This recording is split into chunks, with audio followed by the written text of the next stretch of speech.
Daddy daddy మనం రాజ్ బహదూర్ గారి case గెలిచేసాం. ఏంటి? అదే డాడీ, గత 60 సంవత్సరాల నుంచి ముత్తాత, తాత మరియు మీరు 3 తరాల పెండింగ్ లో ఉన్న కేసుని నేను గెలిచి సమాప్తం చేశాను డాడీ.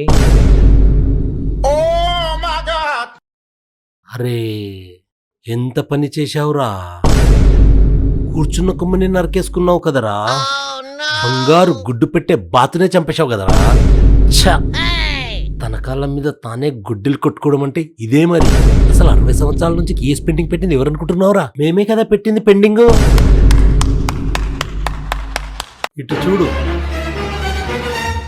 మా తాతగారు, మా నాన్నగారు. నాకు తెలుసు కదా డాడీ.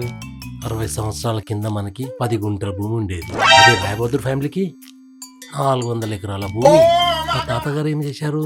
20 సంవత్సరాలు లాగారు కేసుని. ఫీజు ఎంత తీసుకున్నారు? 100 ఎకరాలు. తర్వాత మా నాన్నగారు అంటే మీ తాతగారు, ఆయన ఎంత తీసుకున్నారు ఫీజు? 100 ఎకరాలు. కేసుని సంవత్సరాలు నడిపించారు? 20 సంవత్సరాలు నడిపించారు. తర్వాత నేనేం చేశాను? ఇప్పటి వరకు పట్టుకొచ్చాను కేసుని. వాళ్ళ దగ్గర ఇంకో 100 ఎకరాల భూమి తీసుకున్నాను కదా. ఇప్పుడు నువ్వేం చేశావు? ఉన్న కేసు అంతా సర్వనాశనం చేశావు.